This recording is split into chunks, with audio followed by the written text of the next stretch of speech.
다 되는데 티나고 뭔가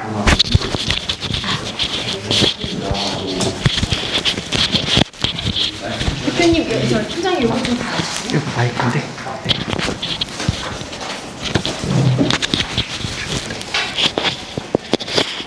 네, 알겠습니다.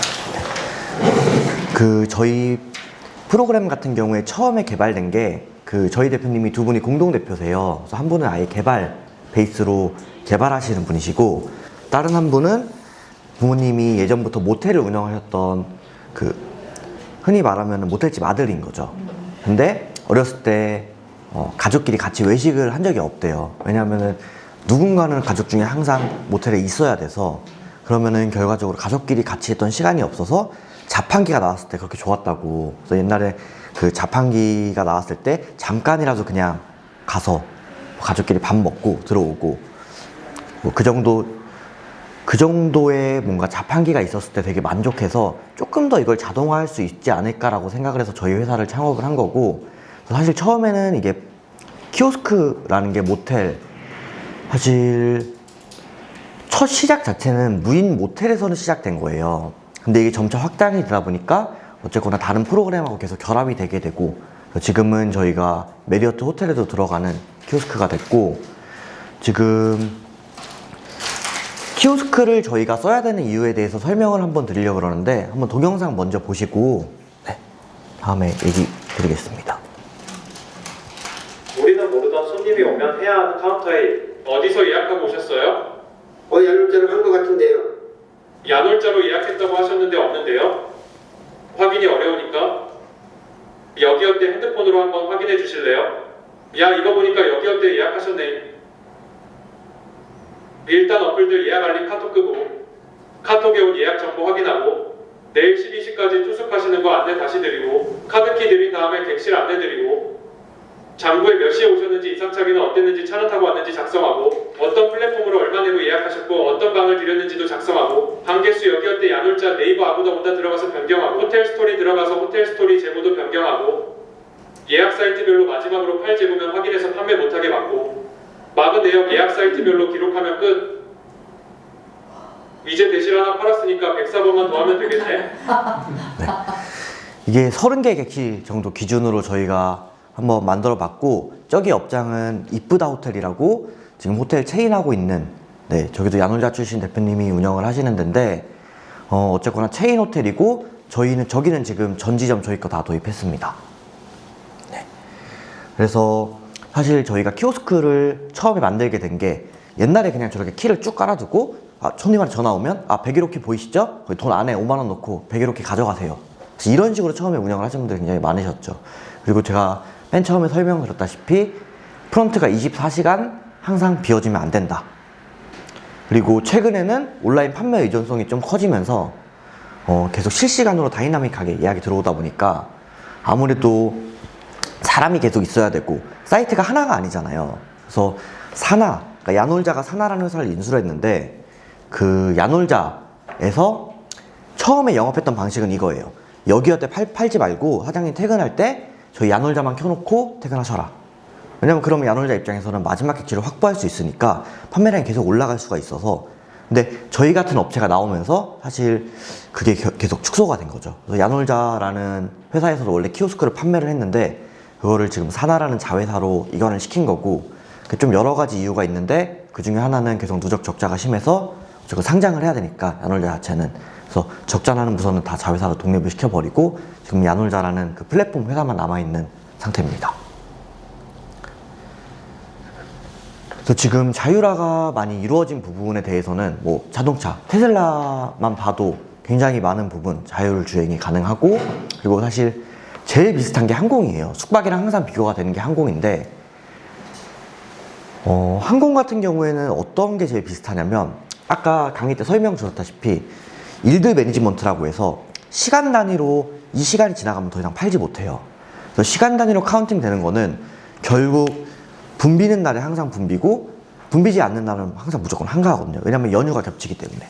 그래서 거기서 조금 더 뭔가 장사가 잘 될 때 조금 더 돈을 받는다거나 뭐 그걸 해야 되는데, 사실 숙박 같은 경우에는 그거에서 아직 자동화가 조금 덜 돼 있다 보니까 매출 규모도 다른 산업에 비해서 조금 더 낮고, 아무래도 돈이 되는 부분에 우선적으로 투자가 들어가야 되니까 아무래도 아직까지는 발전이 조금 더딘 산업 중에 하나지 않을까. 그래서 저희가 개발을 계속 시작을 하게 됐고, 네. 그래서 저희가 지금 크게 보면은 3가지 프로그램이 있어요. 그래서 지금 저희가 PMS, 여기서는 PMS는 어떤 프로그램이냐면 프로퍼티 매니지먼트 시스템이라고 해서 쉽게 말하면은 자산을 관리하는 거예요. 예를 들면 호텔이라고 하면은 이 의자에 하나하나도 자산이 될 수 있거든요. 왜냐면 호텔은 연회장이나 이런 회의실을 운영을 하게 되면은 최대 인원을 받아야 되잖아요. 그러면 이 의자의 개수만큼 받을 수 있는 거예요. 그래서 이 호텔 같은 경우에는 이 의자의 개수만큼 카운팅을 해야 되고, 일반적으로 중소형 호텔 같은 경우에는 보통 일반적으로 침대의 개수 아니면 객실의 개수만 카운팅을 해서 조금 더 원활하게 운영을 할 수 있게 만든다고 보시면 되고, 이 키오스크 같은 경우에는 24시간 프런트를 들 수 없으니 최소한의 그냥 프런트 인력을 대체할 수 있다 라고 보시면 되고, 이 CMS 같은 경우에는 사실 저희 자체 프로그램도 있고 아까 말씀드렸던 TL링크한 프로그램도 있는데, 저희가 만든 프로그램은 사실 모텔 기반이에요. 그래서 야놀자를 켜서 보시면 야놀자에도 호텔 그리고 리조트, 펜션, 모텔, 게스트하우스 카테고리가 4개로 나눠져 있거든요. 근데 지금 API가 공개된 거는 호텔 쪽에만 공개가 돼 있어요. 왜 호텔 쪽에만 공개가 돼 있냐? 기존의 CMS 업체들은, CMS를 쓰는 업체들은 호텔만 썼거든요. 그래서 호텔들에서 지속적으로 요구를 하는 거예요. 너네 이거 CMS 오픈 안 해주면 우리 너네한테 안 팔 거야. 계속 이렇게 협박을 하다 보니까 호텔 카테고리만 오픈이 됐어요. 그러니까 현재 모텔이나 뭐 게스트하우스들은 쓰실 수가 없는 거죠.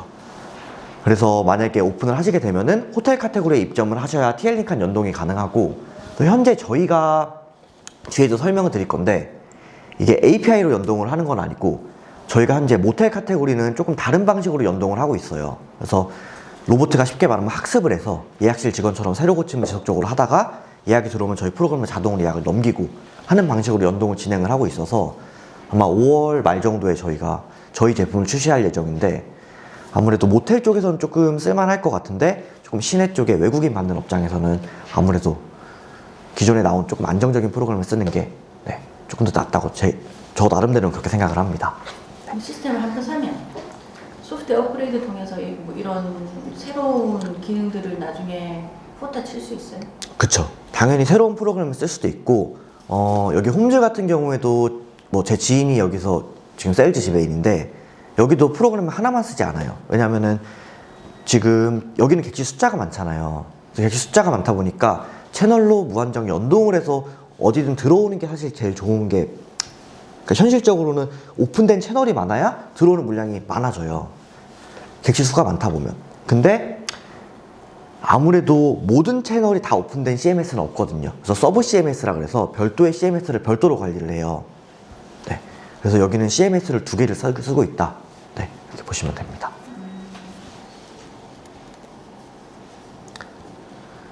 그래서 저희 프로그램에 대한 설명이고, 여기 보시면 야놀자, 여기 어때? 네이버 유일하게 연동이 됐다. 왜냐하면 네이버도 API를 공개를 하고 있지 않아요. 그래서 저희가 API 방식이 아니라 로보트가 학습해서 자동으로 예약을 생성하는 방식으로 지금 연동을 진행을 하고 있고, 사실 아직 디자인 특허 때문에 일부 고객들만 사용을 하고 있는데, 저희가 5월 말에는 오픈을 해서 일반 사용자, 그러니까 저희 고객분들 대상으로 먼저 베타 테스트를 진행을 할 예정입니다. 그리고 사실 모텔의 고민은 가장 큰 게 그거였어요. 지배인을 둬야 돼요. 왜 지배인을 둬야 되냐? 방이 30개면 이론적으로 대실 2번, 숙박 1번을 돌리면 하루에 3바퀴가 돌아가거든요.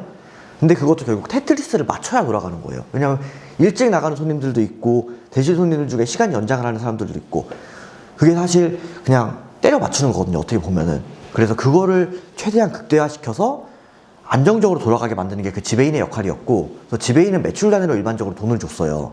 근데 저희 같은 경우에는 조금 더 대실도 효율적으로 돌릴 수 있게, 왜냐하면 시간 단위로 카운팅도 할 수 있기 때문에 그런 식으로 돌릴 수 있게 만든 프로그램이라고 보시면 되고, 현재 그냥 저희는 기본 PMS만 써도 예약을 끌어올 수 있어요. 기본적으로 CMS를 써야 PMS로 예약이 생성이 되는데, 기본적으로 저희는 PMS만 사용을 해도 자동으로 예약을 끌어올 수는 있다.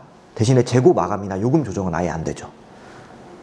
네. 그래서 조금 더 저희는 손익이나 통계 같은 부분을 수치화로 보여주면서 조금 더 자동으로 볼 수 있다라고 생각을 하시면 되고, 한국 손님 같은 경우에는 문자 발송을 자동으로 할 수 있어서 만약에 우리는 모텔인데 주차장이 없다 하면은 자동으로 예약을 하자마자 문자를 보내거나, 체크인하는 날짜에 문자를 보내거나, 아니면 퇴실하고 나서 뭐 혹시나 분실물이 있었으면 뭐 이 번호로 연락을 달라, 뭐 추후에는 우리 홈페이지로 예약을 하면은 조금 더 좋은 요금으로 예약이 가능하다, 뭐 이런 걸 자동으로 보낼 수 있는 문자 기능도 있는데, 사실 이쪽 시내권 사대문 안쪽은 대부분 고객분들이 외국분들이다 보니까 사실 문자 기능을 대부분 안 쓰시고, 여기는 진짜 펜션이나 아니면은 국내 모텔 뭐 이런 쪽에서 문자 기능을 많이 활용을 하고 있으십니다.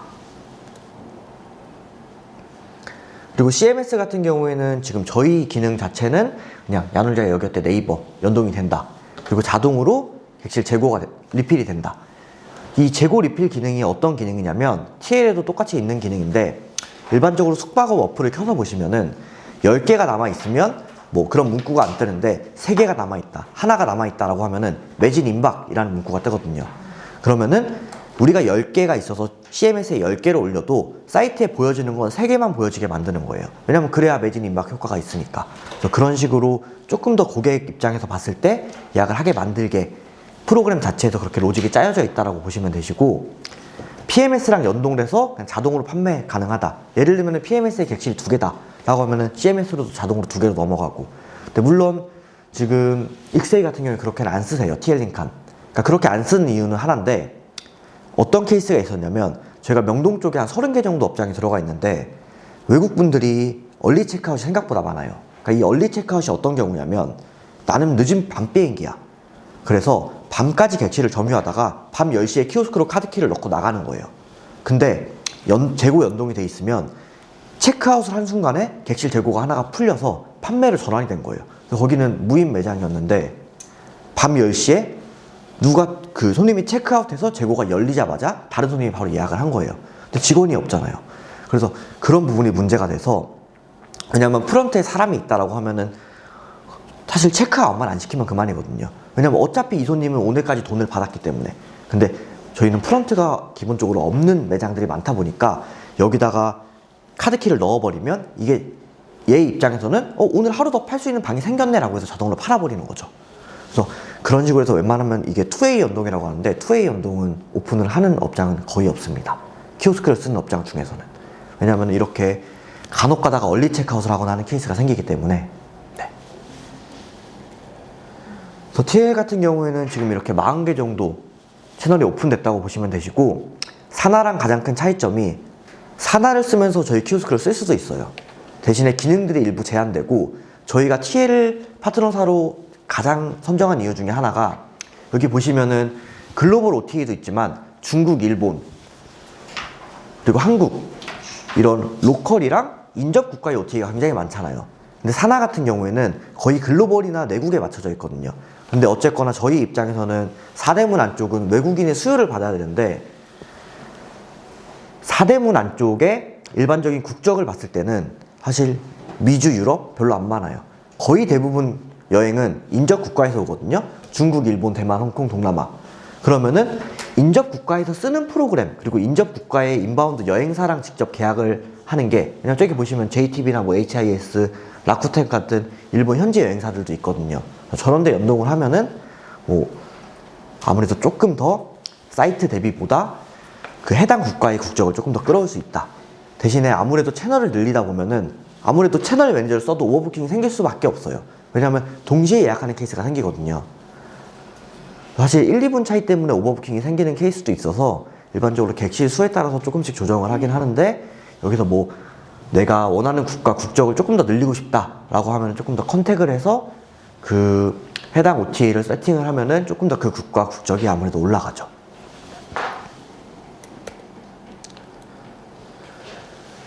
그래서 저희가 지금 마지막으로 저희 메인 제품이 키오스크고, 키오스크는 저희가 크게 3가지 버전이 있는데, 저기 밑에 버전은 지금은 현재 안 나오는 버전이고, 여기 큰 스탠드형 키오스크, 그리고 조그만한 미니 키오스크, 그리고 여기는 뭐 테이블형 키오스크, 이렇게 3종류가 있었는데, 저 큰 키오스크 같은 경우는 현금에 대한 결제가 가능해요.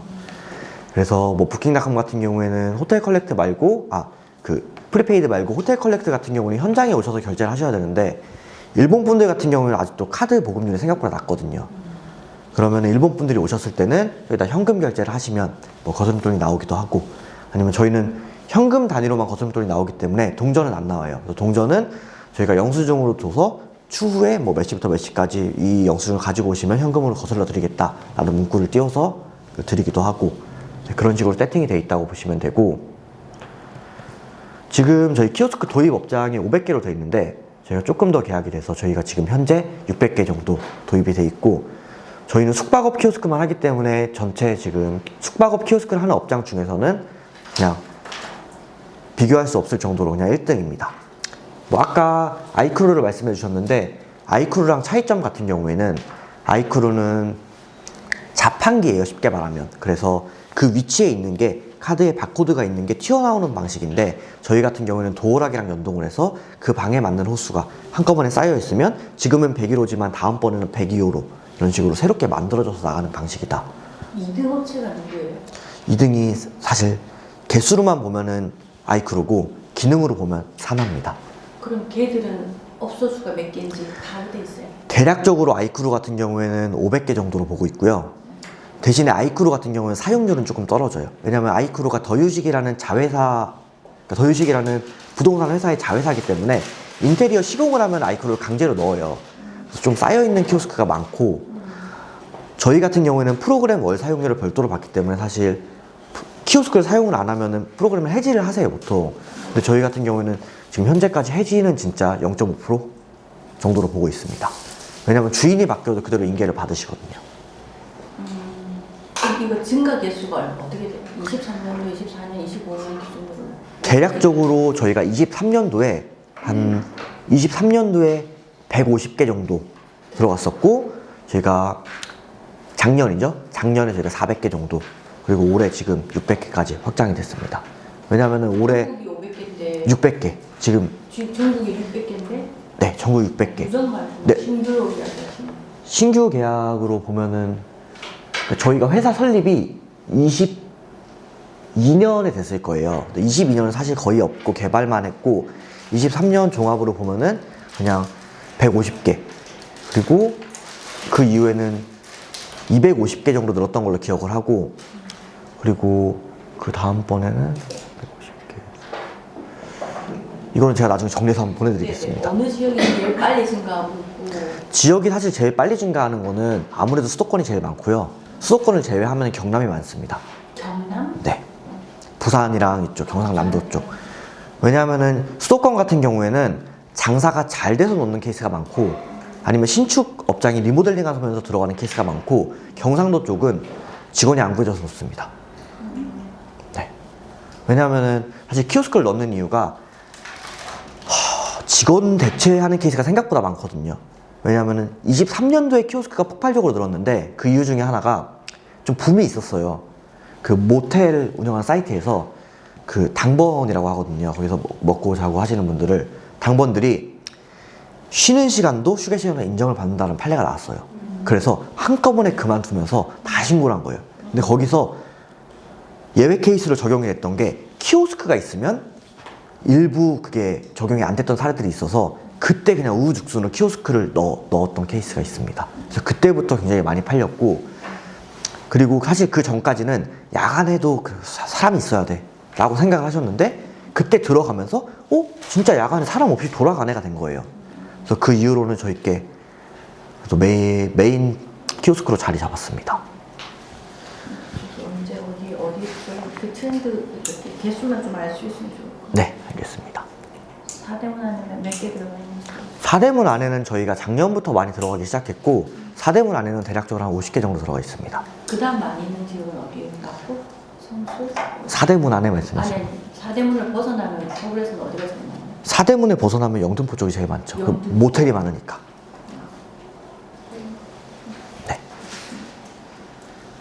그래서 저희 같은 경우에는 핵심 기술력이라고 하면, 그 호텔 가면은 프로세스가 어떻게 되냐면, 처음에 프런트에서 카드키를 받잖아요. 그럼 카드키를 받으면 모텔이랑 호텔의 가장 큰 차이점이, 호텔에 가면은 호텔 카드키는 카드키에 방 번호가 안 써 있어요. 모텔 카드키는 카드키에 방 번호가 써 있거든요. 그리고 호텔 카드키는 카드를 대면 엘리베이터 되면 엘리베이터가 해당 층만 눌리거나 아니면 층을 누를 수 있는 권리가 생겨서 누르면 해당 층으로 이동을 하고, 그리고 마지막으로 도어의 문을 대면 문이 열리고 카드를 꽂아야 전기가 들어오잖아요. 이게 결국은 하나의 프로그램은 보이지만 다 다른 프로그램이 연동이 된 거거든요. 그걸 저희 PMS에서 종합해서 보여준다고 보시면 돼요. 그래서 혹시나 키택이 있는 업장 같은 경우에는 방에 키 꽂힘 상태나 아니면 청소키가 몇 시에 꽂혀서 몇 시에 뽑혔는지 이런 걸 다 확인하실 수 있습니다. 손님이 내가 몇 시에 문 열었는데 왜 문이 안 닫혔어? 라고 하면 손님이 실제로 문을 안 닫은 건지 아니면은 우리가 청소하고 문을 안 닫은 건지로 트래킹을 할 수도 있고, 네. 우리의 평균 청소 시간이 얼마나 되는지를 확인할 수도 있고, 그래서 조금 더 키택을 연동을 하면은 확인할 수 있는 범위가 넓다. 그리고 전기 제어나 뭐 난방 제어 같은 것도 원격으로 할 수도 있고, 키택을 연동을 하면은 조금 더 활용할 수 있는 범위는 넓은데 아무래도 초반에 구축되는 비용이 조금 더 올라가다 보니까 선택하는 거고, 지금 말씀하시는 옵션처럼 그런 것들 선택하는 거고, 그런 거 선택해서 연동하면 밴드에서 다 컨트롤이 가능하다는 거죠? 그거는 회사마다 달라요. 키텍이 브랜드가 한국에 한 그래도 30개 넘게 있는데 저희가 한 25개 정도 연동이 돼 있어요. 근데 이 회사마다 우리는 이 방에 어떤 불이 켜져 있는지 불에 대한 상태까지 보여줄게 라는 데가 있고, 우리는 문 열림 닫힘 정도만 너네한테 정보를 줄게. 이게 키텍 회사마다 보여주는 정보가 조금씩 다릅니다. 그래서 뭐 어떤 데는 바닥 난방을 원격으로 킬 수도 있고, 아니면 음성 송출기를 달면은 보통 모텔들은 퇴실 콜을 하세요. 뭐 10분 전에 3시간 10분 남았다. 그거를 방송으로 자동으로 나오게 할 수도 있습니다. 인천의 9월 호텔이라는 데는 거기는 방이 한 80개 정도 되는데 거기는 방 안에서 음식을 파세요. 그래서 음식을 왜 파시냐면 원래 거기가 항상 대실이 많이 돌아가서, 왜냐면 80개가 붙어 있거든요. 2개 모텔이. 그럼 160개인데 거기에 대실이 돌아간다라고 하면 주말 같은 경우는 사실 500번이 넘게 회전이 되는 거잖아요. 그래서 사람이 무조건 있어야 돼요. 왜냐면 뭐 안마 의자가 안 돼요, 넷플릭스가 안 돼요 하면 올라가서 무조건 대응을 해줘야 돼서. 근데 키오스크를 통해서 체크인 체크아웃을 자동으로 하다 보니까 그러면 우리 음식을 팔 수 있을 것 같은데 이게 된 거죠.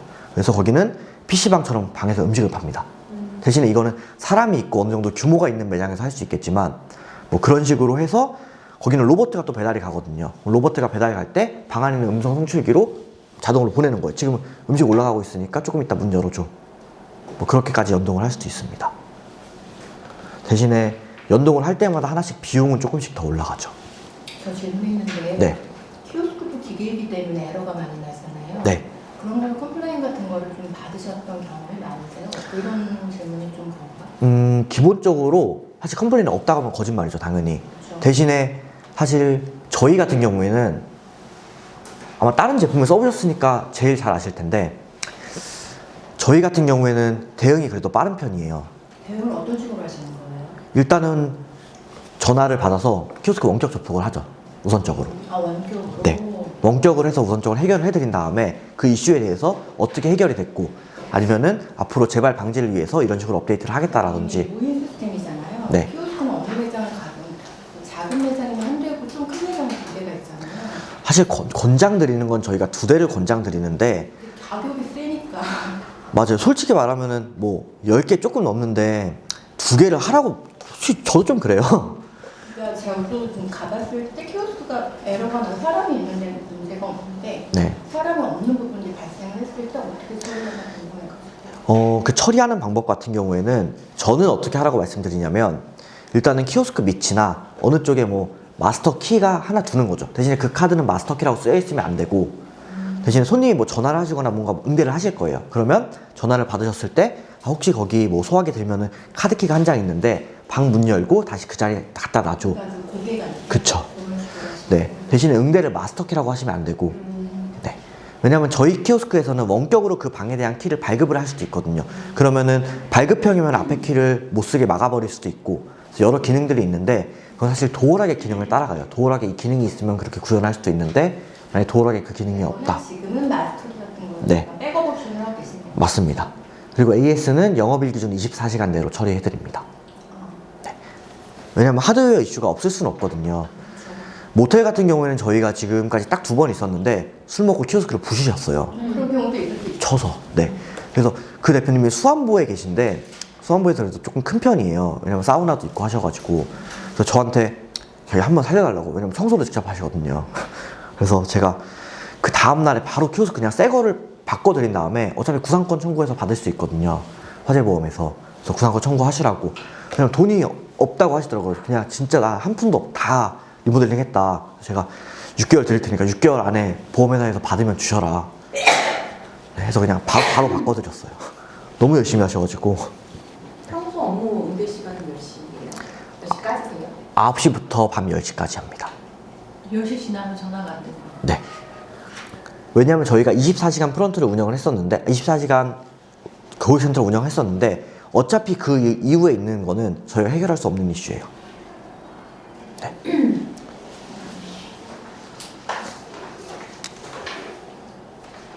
그래서 사실 인건비 절감 그리고 업무량 감소로 인해서 사실 순수익 자체가 조금 더 올라갈 수 있다. 왜냐면 지출이 들어오면 당연히 그만큼 가져가는 돈은 많아지니까. 그래서 창원에 저희가 상남동에 키오스크가 진짜 많이 들어갔는데 창원 거기가 되게 특이한 동네예요.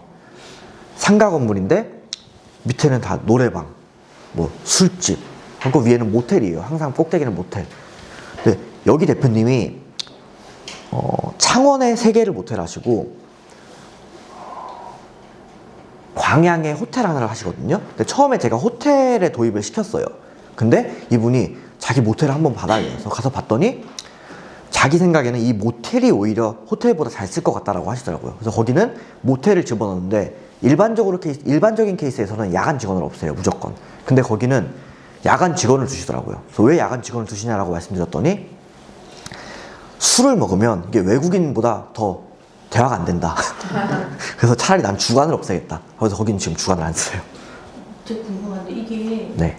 대실이 있는 경우에 효율적으로 돌아가고 빠지고 줄고 알아서 이렇게 넣고 하면 매출이 늘어나는데 우리 같은 경우는 호스텔이고 호텔 같은 경우라서 한 번 들어가면 대실이 없잖아요. 네. 한 번 하면 끝인데 네. 매출에 왜 기여하는지 모르겠어요. 이거는 사실 대실 데이터까지 포함한 거고 사실 숙박만 포함했을 때는 일반적으로 지출이 줄어든다 정도로 보시는 게 제일 낫죠. 그리고 비용이 일부 줄어드는 게 당연히 인건비는 줄어들 거고 호텔이나 이런 데는 레지스트레이션이라고 해서 카드를 남겨야 돼요. 등록 카드를. 왜냐하면은 만약에 조선호텔을 갔다 라고 하면은 누군가 한 명이 대표자로 사인을 하셔야 되거든요. 왜냐하면 물건이 파손되거나 뭐 도난이 일어난다거나 했을 때 누군가 책임을 져야 되는데 그게 그 등록 카드에 서명을 안 하면 법적으로 인정이 안 돼요.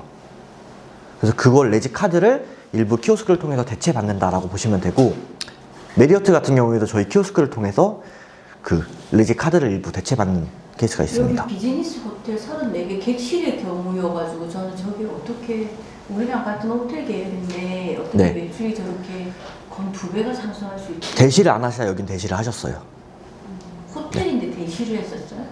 호텔, 그러니까 이게 관광 호텔이라고 대시를 하면 안 된다는 법은 없어요. 왜냐면은 코로나 때 롯데호텔, 조선호텔 다 대시를 했어요. 대신에 대실이라고 안 팔죠. 데이 유즈, 반나절 호캉스 패키지, 뭐 12시 체크인, 18시 체크아웃 보통 이런 식으로 판매를 했죠. 네, 데이 유즈라는 상품으로 판매를 했기 때문에 데이 유즈 상품을 넣으면 당연히 매출은 올라가죠. 그거 없이는 그런 원 하루씩 먹는 거는 이 매출하고 상관이 없는 거예요? 그쵸, 하루씩 먹는 건 상관이 없죠. 대신에 저희가 명동 쪽에 많이 들어간 이유는 명동 쪽 같은 경우에는 랭스 오브 스테이라 그래서 평균 숙박 일자가 굉장히 길어요. 왜냐면 저도 호텔에서 7년 동안 세일즈를 했기 때문에 저도 명동 쪽에서 일을 계속 했거든요. 그래서 호텔 같은 경우는 기본적으로 1박 손님이 아니라 일본 같은 경우에는 2.2일, 그리고 뭐 중국 같은 경우에는 3박, 그리고 동남아나 미주권 같은 경우에는 5박 이상으로 조금 더 길죠. 그래서 그 랭스 오브 스테이에 맞춰서 예를 들면 방이 30개인데 우리가 첫날에 방을 30개를 다 체크인했어. 그러면 내일 체크인하는 거니 30개가 다 체크인하는 게 아니라 일반적으로 5개 내외. 왜냐면 기본적으로 2박 이상이 넘어가기 때문에. 그럼 내일 프론트 근무자는 이 5개만 해야 되는 거예요, 체크인을. 그럼 일이 별로 없잖아요. 그래서 키오스크를 넣고 그 사람을 차라리 다른 일을 시키는 거죠. 경쟁사 가격 조사를 시킨다거나 아니면은 조금 더 객실에 신경 써서 인스펙션을 시킨다거나. 그래서 조금적으로 이렇게 지속적으로 조금 관리를 했을 때 아무래도 후기 같은 것도 올라갈 수 있고, 후기가 올라가다 보면 결국 매출에 영향을 줄 수밖에 없어요. 무조건 요즘은 후기를 보고 예약하시거든요. 네. 그래서 여기 저희가 한 후기는 인천 9월 호텔. 여기는 사실 호텔인데 모텔처럼 영업을 하시고, 전국 1등입니다. 야놀자유리 호텔. 왜냐하면 이 상권 자체가 외국인이 갈 수 없는 상권이고 진짜 완전 대실이 돌아간 대실 상권이기 때문에 많이 돌아가시고, 여기 넘버 25 브라운 도트, 여기는 지금 여기 대표님도 한옥스테이를 운영을 하시는데, 한옥스테이는 저희 IoT랑 묶어서 원격으로 비밀번호 발송을 하시는 걸로 사용을 하고 계시고, 대신에 조금 문제가 외국인 같은 경우에는 비밀번호, 그 IoT 사용법 조금 익숙하지 않습니다. 네. 왜냐하면 보통 일반적으로 이 아날로그 키를 사용하시기 때문에. 그리고 저기 이금비 대표님이라고, 여기도 최근에 TL 미팅을 진행을 했는데 부산에서 6개를 운영을 하세요. 그래서 여기도 첫 매장을 도입을 하셨다가 다른 매장도 다 도입을 하셨다라고 보시면 되고, 이분은 음식점까지 같이 해서 굉장히 바쁘신데 지금도 계속 숙박업소를 확장을 하고 계십니다. 네. 그래서 뭐 저희 같은 경우에는 사실 지금 TL링칸하고 공동 세일즈를 하는데, 그 코디라고 PMS 회사가 있었어요. 키오스크랑 PMS를 운영하던 회사가 있었는데, 여기 명동 쪽에 프린스 호텔이라고 있거든요. 거기 프린스 호텔에서 프린스 호텔 회장 아들이죠. 아드님이 개발하신 프로그램인데, 그 프로그램이 없어졌어요. 산하에 인수가 됐죠, 최근에. 근데 7년 동안 영업을 하면서 TL링칸이 연동된 게 70개, 80개가 연동이 됐어요. 7년 동안 영업을 하면서. 근데 저희 같은 경우에는 물론 메인 제품이 키오스크긴 하지만 TL 현재 연동된 게 저희가 한 40개 정도가 되거든요. 그러니까 저희가 한 7개월 정도밖에 연동 기간이 안 됐는데, 그래서 TL에서도 말하는 게 일본에 와도 무조건 통한다. 키오스크 이 정도 기능이 되는 게 없다. 궁금한 게 네. 키오스크인데 네. 이게 앱으로 대체될 가능성은 없어요? 사실 저희가 하고 싶은 거는 앱으로 대체를 하고 싶은데 가능해요. 근데 현실적으로 말하면 좀 어렵습니다. 왜 어렵냐면 IoT 도어락이 들어가야 되는데, 제가 명동에 40개짜리랑 부산에 370개짜리 생활용 숙박시설에 제가 도어락을 설계를 해서 넣었어요. 근데 요걸 바가지로 먹고 뺐습니다. 그 왜 뺐냐면, 첫 번째로 IoT 도어락의 방식이 두 가지예요. 하나는 와이파이 방식, 하나는 블루투스 방식.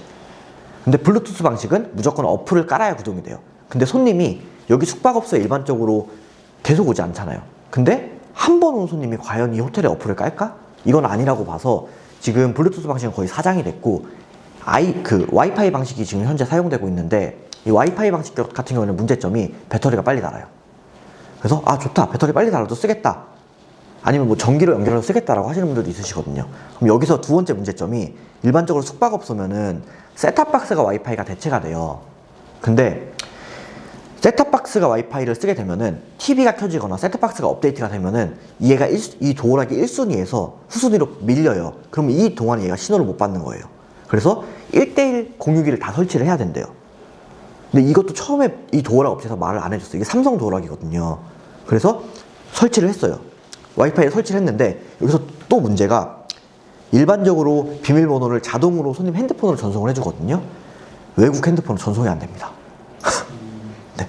그리고 외국인한테 키오스크를 통해서 왔을 때 비밀번호를 영수증으로 발급받게 만들어 드렸는데, 한국 그 도어락은 처음에 까맣고 터치를 하면은 번호가 나오잖아요. 그거 자체를 몰라요. 이 까만 데 번호를 어디다 넣는 거냐, 이 이슈가 굉장히 많았어요. 그래서 거기는 다시 카드키로 재연동을 했는데, 왜 욕을 먹었냐면, 이 도어락이 처음에 카드키랑 비밀번호 같이 사용 가능한 도어락이라고 했는데 비용을 내라는 거예요.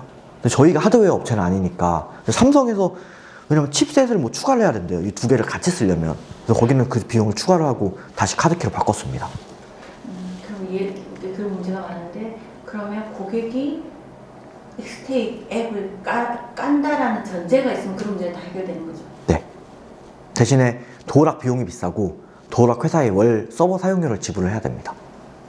싸진 않아요. 실당 한 4,000원 정도? 그래서 이게 들어가서 사실 좋은 케이스는 딱 하나예요. 한옥이랑 풀빌라.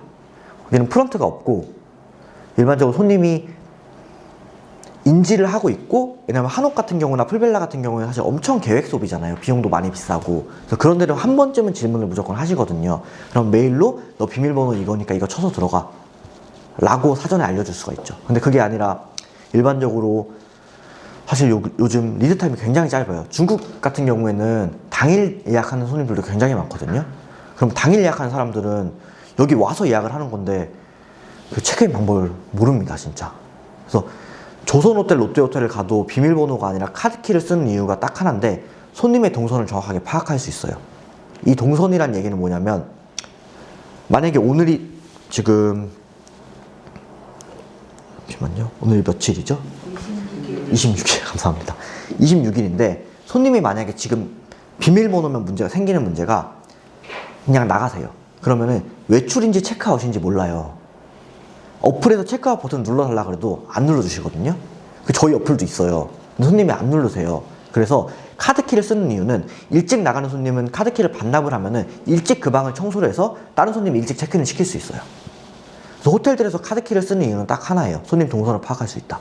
그리고 카드키가 꽂혀 있으면 키택에 그 안에 손님 키가 꽂혀 있다. 그러니까 문을 열 때도 손님이 있을 수도 있으니까 조금 더 주의 깊게 문을 열 수 있다. 그래서 키택이 보통 들어가는 이유는 호텔들에서는 조금 더 고객 관리를 조금 더 세심하게 하겠다.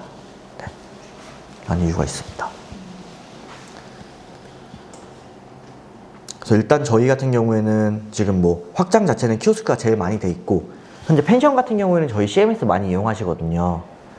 왜냐면은 지금 모텔 카테고리 아니면은 뭐 자동으로 예약 연동이 됐던 프로그램 자체가 없어서 그래서 저희는 앞으로 조금 더 왜냐면 저희가 사실 일부 시장이긴 한데 병원에도 들어간 케이스가 있긴 있어요. 그 산후조리원이죠.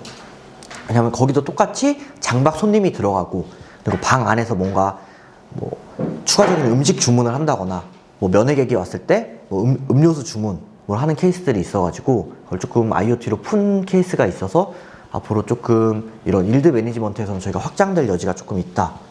네, 있고 그냥 이건 저희 회사의 그냥 연역인데 이게 옛날 만들어진 자료인데 지금 24년 5월 기준에서는 저희 프리A 투자를 받아서 지금 현재 80억 정도 투자를 받아서 현재 저희 회사 가치가 한 250억 정도 된다고 보시면 되고 지금 현재 아기 유니콘 최종 심사 단계에 올라서 아마 선정되면 350억 정도 가치로 인정을 받을 것 같습니다. 그리고 올해 말에 일본 진출은 확정이 됐고 내년 초에 아마 미국까지도 소프트웨어는 나갈 것 같아요. 일본은 하드웨어 위주로 나갈 것 같고 미국은 저희 소프트웨어가 나가서 조금 더 프로그램 회사로 좀 거듭나지 않을까. 왜냐면 사실 저희가 키오스크를 하기 싫은 이유는 딱 하나예요. 유지관리비가 너무 많이 들어가요. 키오스크 비싸다고 하시는데 2년 AS가 묻어 있어요. 무상 AS가. 왜냐면 처음에 돈을 받는데 결국 AS 비용으로 계속 나가니까 하드웨어 관리가 생각보다 좋지 않더라고요. 그래서 옛날에는 저희가 도어락 시공까지 직접 다 했었는데 유지관리가 너무 힘들어서 지금은 아예 시공을 하진 않고 그냥 마지막 하드웨어는 키오스크로 남겨뒀습니다. 아까 뭐지? 유니콘 기업이 되면 350억 지원 받는다고? 아기 유니콘이라고 국가 지원 사업이 있어요. 네. 네, 그래서 그게 유니콘이 될 기업들을 그러니까 온다가 재작년에 선정이 됐었거든요. 네. 그래서 이게 선정이 되면은 그러니까 저희가 얼마의 가치로 우리는 뭐 이렇게 프로포즈를 하는 거죠. 그럼 그쪽에서 정부기관 관계자가 그게 무상으로 3억을 주고 20억 정도 저희가 뭐 지분을 태우면은 20억 정도 펀딩을 해주거든요. 그러면은 어쨌건 최종 투자 금액에 따라서 이게 회사 가치가 결정되는 거기 때문에 네. 아기 유니콘이 꽤 까다로워서 스타트업들은 그래도 아기 유니콘이 사실 꿈이죠. 저희도 사실 연역 자체가 5년밖에 안 됐는데 사실 그래도 저희가 그냥 가만히 있어도 그러니까 저희 호텔도 운영을 하거든요. 저희가 대구의 아르코 호텔이라고 거기는 뭐 방에서 음식 시키면 로봇가 갖다 주는 정도의 자동화가 된 호텔인데 호텔 매출을 저희가 제외하고라도 한 달에 기본적으로 매출이 2억 이상씩 나오거든요. 네. 그래서 물론 당연히 적자긴 한데 회사가 망할 일은 없다. 네. 왜냐면 개발자가 15명이 넘습니다. 네. 네. 일단은 저희 프로그램 설명은 여기까지고 네. 혹시나 뭐 궁금하신 거 있으시면은 뭐 지금 질문해 주셔도 네. 혹시 뭐 더 궁금한 거 있으신가요? 네.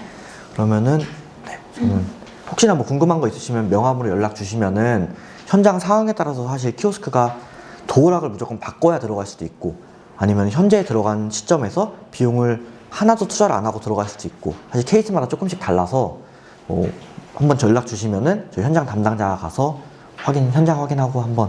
저희가 선생님한테 보면 다리치 같은 경우에는 4개 층을 사용하시는 거잖아요. 층마다 하나씩 놓고 근데 체크는 전 층에다 가능을 그렇게 마련하실 건가요? 근데 사업자를 다 다르게 들어가